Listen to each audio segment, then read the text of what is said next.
ಎಲ್ಲ ಬಾಲಜ್ಯೋತಿಗಳಿಗೂ ಸಾಷ್ಟಾಂಗ ಪ್ರಣಾಮಗಳು.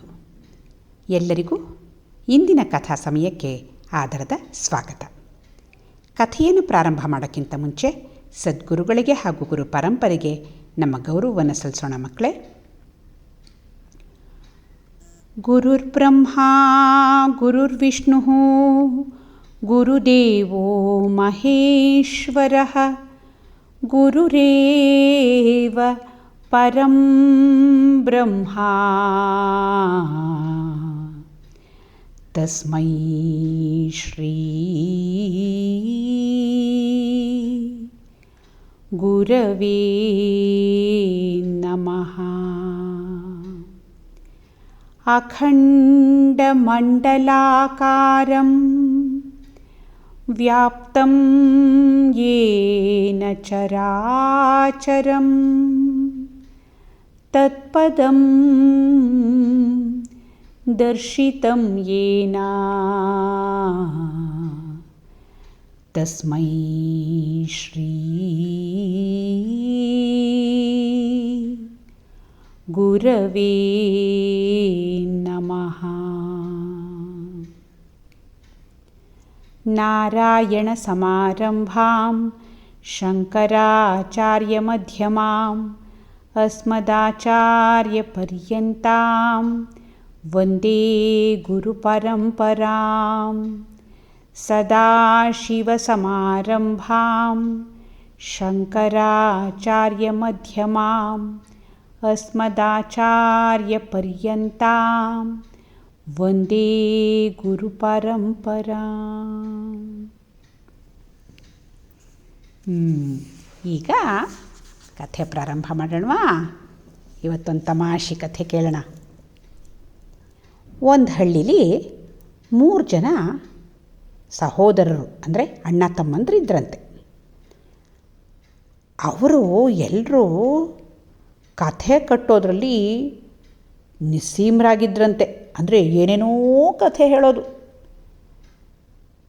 ಆ ತರಹ ಅವರು ಭಾಳ ಜಾಣರು.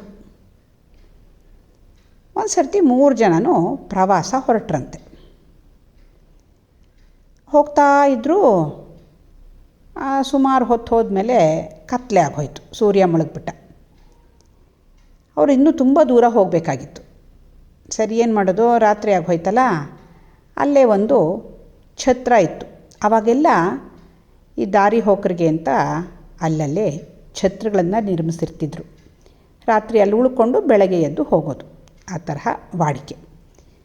ಸರಿ, ಇವ್ರಿಗೂ ಅಲ್ಲೊಂದು ಛತ್ರ ಸಿಕ್ತು. ಅಲ್ಲೇ ಇರೋಣ ಅಂತ ಇವರು ಅಂದ್ಕೊಂಡ್ರು. ಹೋದರು ಛತ್ರಕ್ಕೆ. ಅಲ್ಲಿ ನೋಡಿದ್ರೆ ಒಬ್ಬ ರಾಜ್ಕುಮಾರನು ಆ ಛತ್ರಕ್ಕೆ ಬಂದಿದ್ದ. ಅವನು ಯಾವ ಕೆಲಸದ ಮೇಲೆ ಬಂದಿದ್ನೋ ಏನೋ, ಯಾರೂ ಅಂಗರಕ್ಷಕರು ಇಲ್ಲ, ಭಟ್ರು ಇಲ್ಲ, ಯಾರೂ ಇಲ್ಲ, ಒಬ್ಬನೇ ಬಂದಿದ್ದ. ಅವನಿಗೂ ಕತ್ಲಾಗಿ ಹೋಯ್ತು ಅಂತ ಕಾಣುತ್ತೆ, ಆ ಛತ್ರಕ್ಕೆ ಬಂದಿದ್ದ. ಅವನು ತುಂಬ ಬೆಲೆ ಬಾಳೋ ಅಂಥ ಉಡುಪನ್ನು ತೊಟ್ಕೊಂಡಿದ್ದಂತೆ. ಆ ಉಡುಪಲ್ಲೇ ವಜ್ರಗಳು, ರತ್ನಗಳು ಎಲ್ಲ ಇತ್ತಂತೆ. ಈ 3 ಜನಕ್ಕೂ ಅವನನ್ನು ನೋಡಿಬಿಟ್ಟು ತುಂಬ ಹೊಟ್ಟೆ ಕಿಚ್ಚಾಗೋಯ್ತಂತೆ.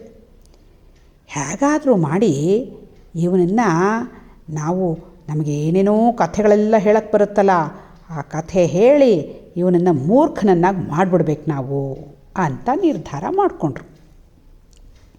ಸರಿ, ರಾಜ್ಕುಮಾರನ ಹತ್ರ ಬಂದರು. ಹೇಳಿದ್ರು, ನಾವೆಲ್ಲ ಇವತ್ತು ಒಂದೊಂದು ಕಥೆ ಹೇಳೋಣವಾ? ರಾತ್ರಿ ಎಲ್ಲ ಈ ಥರ ಕಥೆ ಹೇಳಿಕೊಂಡು ಕೇಳಿಕೊಂಡು ಖುಷಿ ಪಟ್ಕೊಂಡಿರ್ಬೋದು, ಚೆನ್ನಾಗಿರುತ್ತಲ್ವಾ ಅಂತ ಕೇಳಿದ್ರು. ರಾಜ್ಕುಮಾರನಿಗೂ ಇಷ್ಟ ಆಯಿತು. ಓಹೋ, ಹಾಗೆ ಮಾಡೋಣ ಅಂದ. ಆವಾಗ ಈ ಅಣ್ಣ ತಮ್ಮಂದ್ರಲ್ಲಿ ಒಬ್ಬನೇ ಹೇಳ್ದ, ನೋಡಿ, ಈಗ ಒಂದು ಕರಾರು.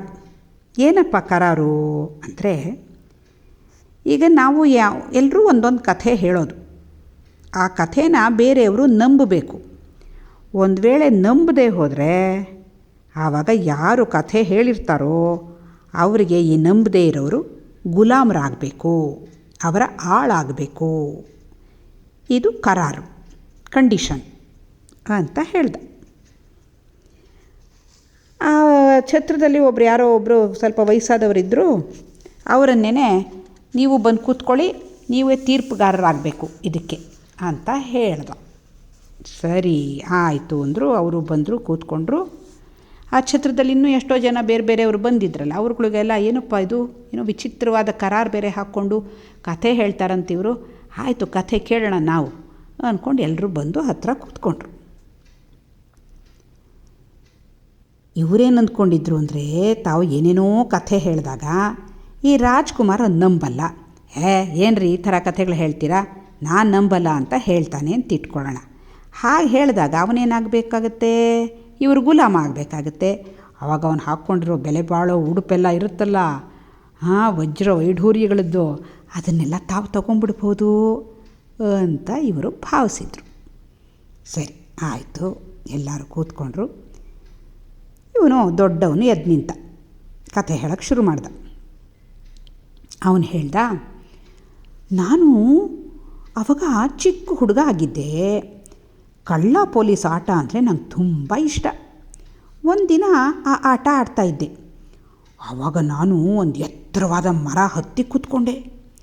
ನನ್ನ ಈ ಇಬ್ಬರು ತಮ್ಮಂದರಿದ್ರಲ್ಲ, ಇವರಿಬ್ಬರು ನನ್ನ ಹುಡ್ಕೋಕ್ಕೆ ಶುರು ಮಾಡಿದ್ರು.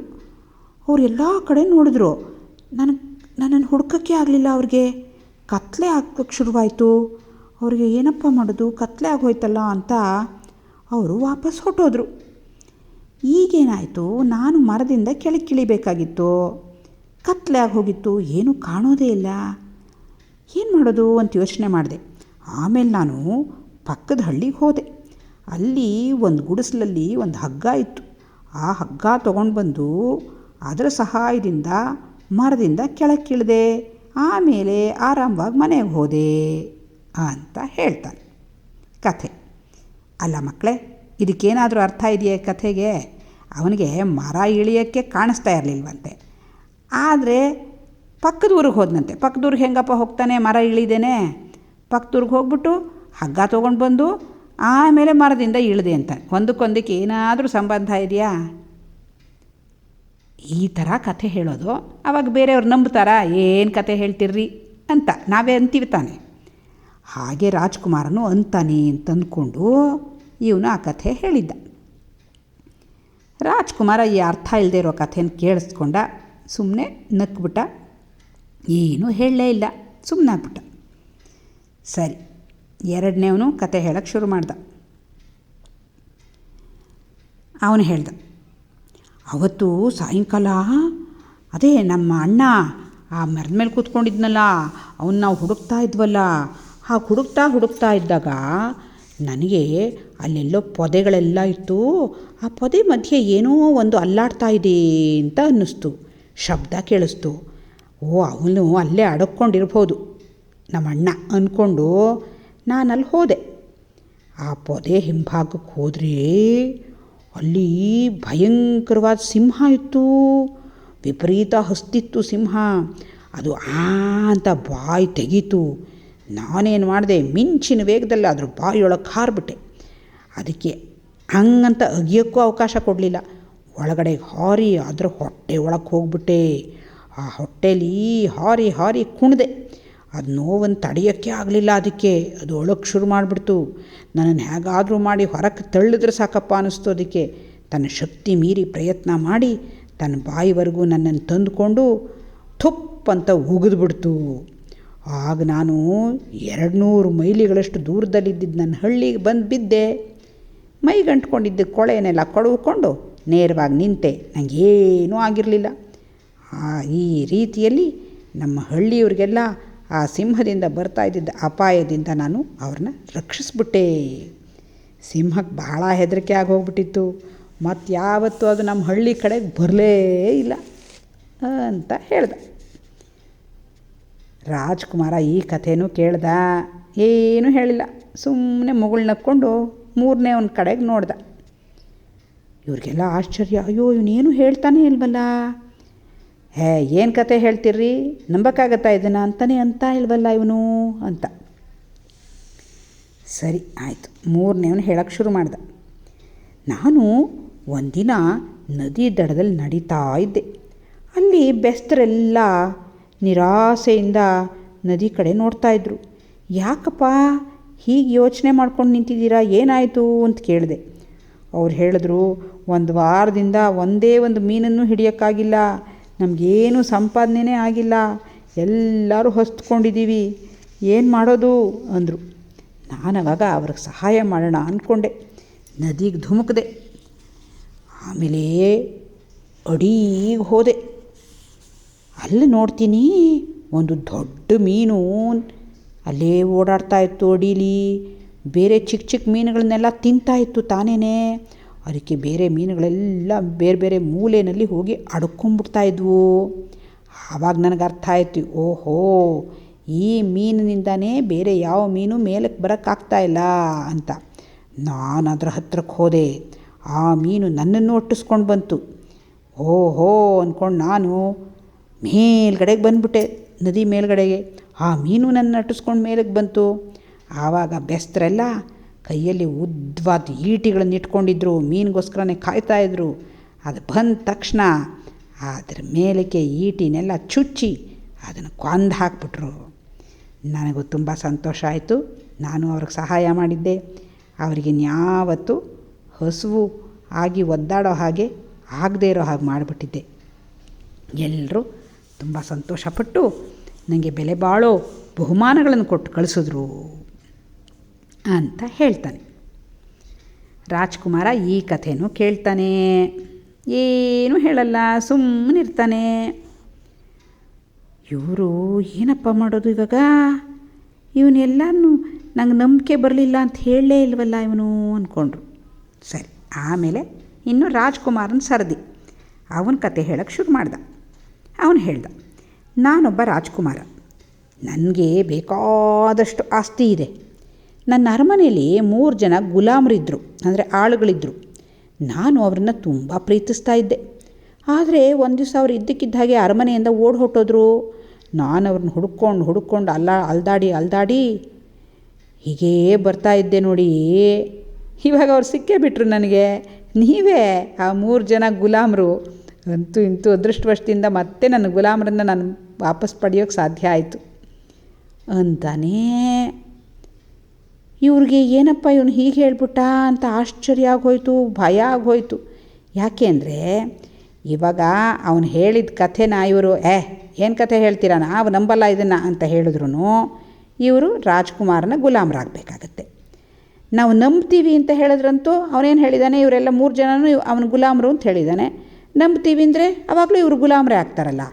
ಹೇಗೆ ಹೇಳಿದ್ರು, ನಾವು ನಂಬ್ತೀವಿ ಅಂದರೂ ನಂಬಲ್ಲ ಅಂದ್ರೂ ಇವರು ರಾಜ್ಕುಮಾರನ ಗುಲಾಮರಾಗಬೇಕಾಗತ್ತೆ.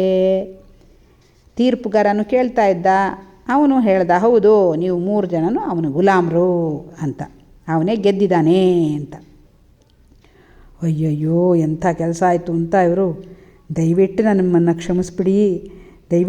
ಕ್ಷಮಿಸ್ಬಿಡಿ ಅಂತ ಬೇಡ್ಕೊಂಡ್ರು. ಆವಾಗ ರಾಜ್ಕುಮಾರ ಜೋರಾಗಿ ನಕ್ಕೊಂಡು ಹೇಳ್ದ, ನೋಡಿದ್ರಾ ಹೇಗೆ ಎಲ್ಲ ಜನರನ್ನು ಮೋಸ ಮಾಡ್ತಾಯಿದ್ರಿ, ಅವ್ರಿಗೆಲ್ಲ ಈ ಥರ ಎಲ್ಲ ಕಟ್ಟುಕಥೆ ಹೇಳ್ಕೊಂಡು. ಇನ್ಯಾವತ್ತೂ ಈ ಥರ ಮಾಡಿಕೊಡ್ದು ನೀವು. ನಿಮ್ಮನ್ನು ನಾನು ಬಿಡಬೇಕು ಅಂತಂದರೆ, ನಿಮ್ಮನ್ನು ಬಂಧ ಮುಕ್ತರನ್ನಾಗಿಸ್ಬೇಕು ಅಂದರೆ ಇನ್ಯಾವತ್ತೂ ನೀವು ಇಂಥ ಕೆಲಸ ಮಾಡಿಕೊಡ್ದು ಅಂತ ಹೇಳ್ದ. ಇವರು ಇಲ್ಲ, ಇನ್ಯಾವತ್ತೂ ನಾವು ಇಂಥ ಕೆಲಸ ಮಾಡಲ್ಲ, ಯಾರಿಗೂ ತೊಂದರೆ ಕೊಡಲ್ಲ ಅಂತ ಹೇಳಿ ರಾಜ್ಕುಮಾರನವ್ರನ್ನ ಕ್ಷಮಿಸಿ ಬಿಟ್ಬಿಟ್ಟ. ಇವರು ಮುಂದಕ್ಕೆ ಈ ಥರ ಎಲ್ಲ ಹುಚ್ಚುಚ್ಚಾಗಿ ಕಥೆಗಳನ್ನ ಹೇಳ್ಕೊಂಡು ಎಲ್ರಿಗೂ ತೊಂದರೆ ಕೊಡೋದು ಅದನ್ನೆಲ್ಲ ಬಿಟ್ಟು ಒಳ್ಳೆಯವರಾಗಿ ಜೀವನ ಮಾಡೋದಕ್ಕೆ ಪ್ರಾರಂಭ ಮಾಡಿದ್ರು. ಚೆನ್ನಾಗಿತ್ತ ಮಕ್ಕಳೇ ಕಥೆ? ಅದಕ್ಕೆ ಯಾವಾಗಲೂ ನಾವು ಬುದ್ಧಿವಂತರಾಗಿರಬೇಕು. ದಡ್ಡನಾಗಿದ್ದರೆ ಇಂಥವ್ರ ಕೈಲಿ ಸಿಕ್ಕೊಂಡು ಒದ್ದಾಡಬೇಕಾಗತ್ತೆ. ಇಲ್ಲಿಗೆ ಇವತ್ತಿನ ಕಥಾ ಸಮಯವನ್ನು ಮುಗಿಸೋ ಸಮಯ ಬಂತು. ಪ್ರಾರ್ಥನೆ ಮಾಡೋಣ. ಅಸತೋ ಮಾ ಸದ್ಗಮಯ ತಮಸೋ ಮಾ ಜ್ಯೋತಿರ್ಗಮಯ ಮೃತ್ಯೋರ್ಮಾ ಅಮೃತಂಗಮಯ. ಓಂ ಶಾಂತಿ ಶಾಂತಿ ಶಾಂತಿ. ಲೋಕಾಃ ಸಮಸ್ತಾಃ ಸುಖಿನೋ ಭವಂತು. ಲೋಕಾಃ ಸಮಸ್ತಾಃ ಸುಖಿನೋ ಭವಂತು. ಲೋಕಾಃ ಸಮಸ್ತಾಃ ಸುಖಿನೋ ಭವಂತು. ಹರಿ ಓಂ ತತ್ಸತ್. ಶ್ರೀ ಗುರುಭ್ಯೋ ನಮಃ.